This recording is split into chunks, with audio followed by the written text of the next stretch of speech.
looking at the trends and challenges facing the industry at the moment, one of the biggest trends is technology. And, you know, today, a lot of events are using technology, not just for the marketing of the events, but also for the whole planning. I mean, with conventions, people can now register online, they can leave feedback online, they can register for certain guest speakers' meals. There is some technologies such as, you know, web conferencing, the newer technology from Cisco systems, telepresencing. Yes. Is this going to have a major impact and take away from the face-to-face meetings? Well, I can only give you evidence from one of the top leaders of Microsoft. Bob McDowell recently spoke at a conference that I convened at the university. He's been in the IT field for 40 years. And he said every evolution of live technology promotes more in-face contact, more live, in-person, face-to-face meetings. Why? You and I meet online. We may meet hundreds of people through Facebook. A few of them we want to meet in person. This exponentially creates more in-person meetings. Because when people meet virtually, there's always this one-step removed barrier that technology erects.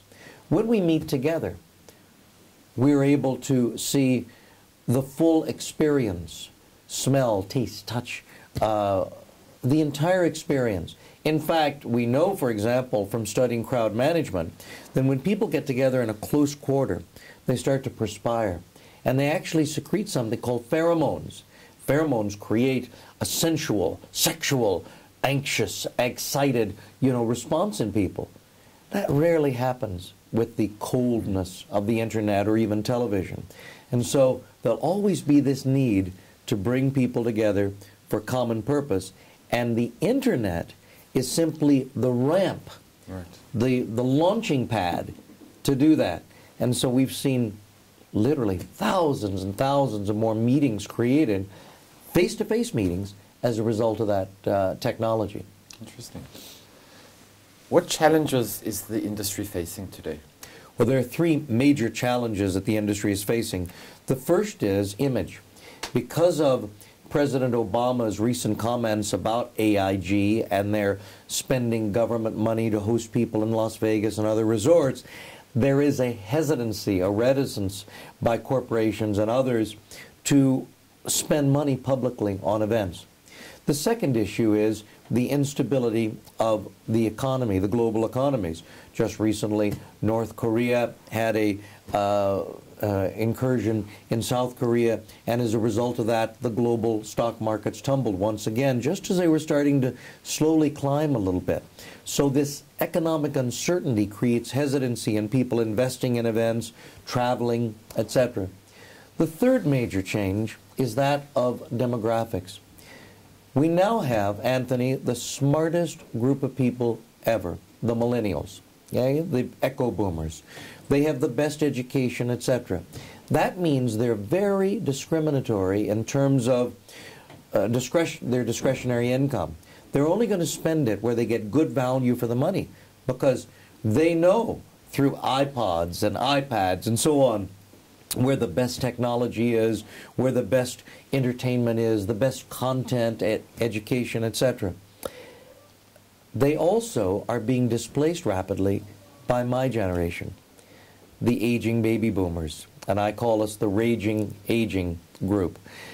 Because we are going to be the majority population, we want a different type of event. We want an event that is smaller, people who are immediately known to us. We don't want to go to events with big crowds. We want an event that will make us feel better, because despite our ability to live longer, we don't necessarily feel better.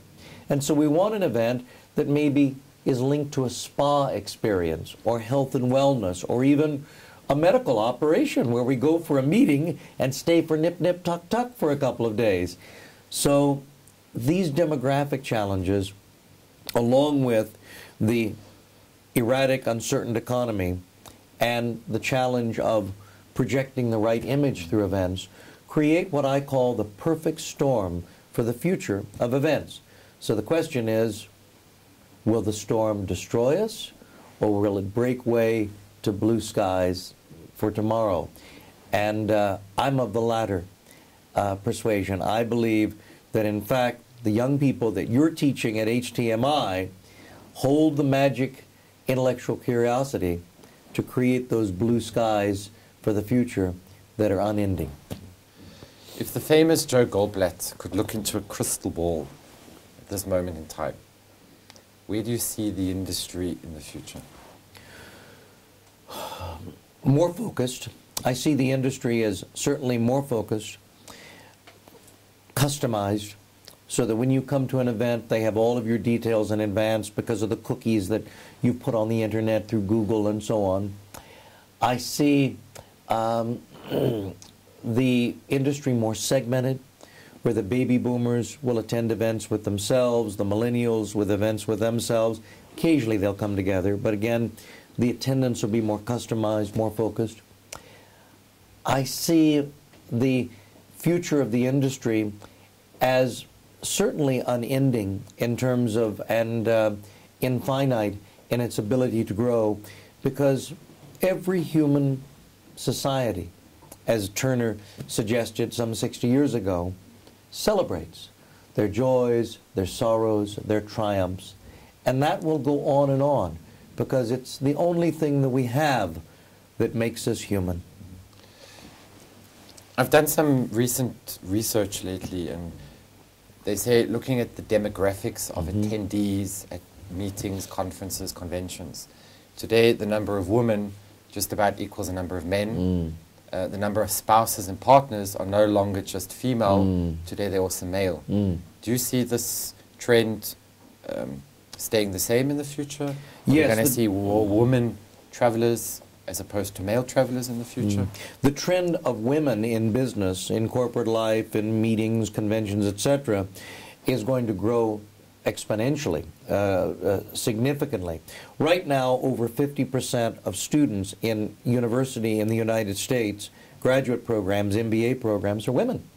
As they move into the world of work, they'll start traveling for business, attending more meetings, etc. Therefore, the male partner or spouse will become the accompanying person. So absolutely, the demographics are going to change in terms of the profile of the attendee. The other thing that's going to change is the attendee that attends these meetings is going to get older, because as the aging population changes, we're going to have to now customize events for that person, whether it be large print for the programs, whether it be more light in the room to be able to see more easily, shortening the distance that people are walking because they don't want to walk long distances, or providing some sort of shuttle service. So aging and older women is going to play a significant role. And here's an idea in terms of a future area that your students could pursue. They should be designing events today for the older single women of tomorrow, because men still live 7 years, fewer years than women. Women live 7 years longer. Who's going to take care of all these older single women? Who's going to plan the events for them? The person that does is going to win the demographics contest, because there's going to be a lot of opportunity to plan fabulous events for older single women. Today we're also seeing a huge growth within the convention market. More and more destinations, cities are building convention centers. They're using again that destination to bring in huge amounts of people. Yesterday I was actually reading an article that in Austin, Texas, they found that there's a shortage of about 2,000 hotel rooms to meet, the demand for the convention market. Why this huge growth within the convention industry? Yeah, because of continuing professional development, because of the need for the growth in the convention industry has been significant, because there is a need for continued education, staying current with skills, learning new technologies, etc. The second reason is, again, this face-to-face networking. One can only do so much on the internet. As I said to my son the other day when he said, "Papa, I have 700 friends on Facebook. I see more people every week, talk to more people than you do, in a year." And I said, "Yes, Sam. But in August, when it's boiling hot, what's better? having a beer with your girlfriend on the internet or being with your girlfriend having a beer? He said, you win, Papa.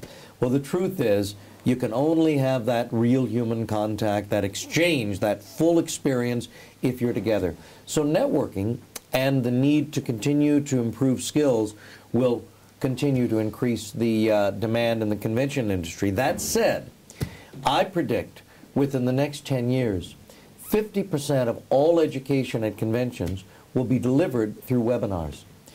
Doesn't mean that people won't go to conventions, but they'll go for shorter times. Instead of a 3-4 day meeting, it might be 1.5 days. And the rest of it will come from a webinar before or after. Because I call this convergence. The convergence of technology with the live experience provides the learner with the opportunity for constant reinforcement, which is critically important. So you come to the convention to vote, you come to the convention to network, you come to the convention to socialize, and you also come to the convention for what I call the hidden agenda, to play golf, to play tennis, to meet the right person. So there'll be a convergence between technology and the live event, and the convention market is a perfect example of where you're going to see this crossroads intersect. Could you define for people what is a convention center? Many people don't understand this concept. They know hotels, they have ballrooms, they have meeting rooms. But what exactly is a convention center? Well, the definition differs between North America and Europe and Asia and so on. For example, throughout Asia and Europe, many convention centers are privately owned.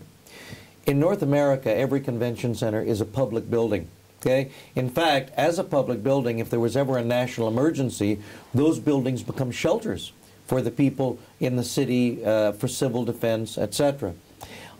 They are primarily constructed in North America for tax purposes, because when a convention is held, travelers, tourists come to the city, and they spend money in hotels, restaurants, etc., so it's economic impact. Whereas in Europe and Asia, convention centers are constructed as private business enterprises, and they have to be self-sustaining. So a convention center primarily is for meetings and exhibitions. In other words, the space is larger than you would have in a traditional hotel to allow you to have stands, stalls, for exhibition purposes. And of course, sometimes they have local events there, such as the local automobile show or garden show, etc. But typically in North America, 80% of the bookings are ring-fenced for meetings, conventions that are attached to exhibits that recruit, that attract out-of-town visitors. Because again, it's all about economic impact for the city.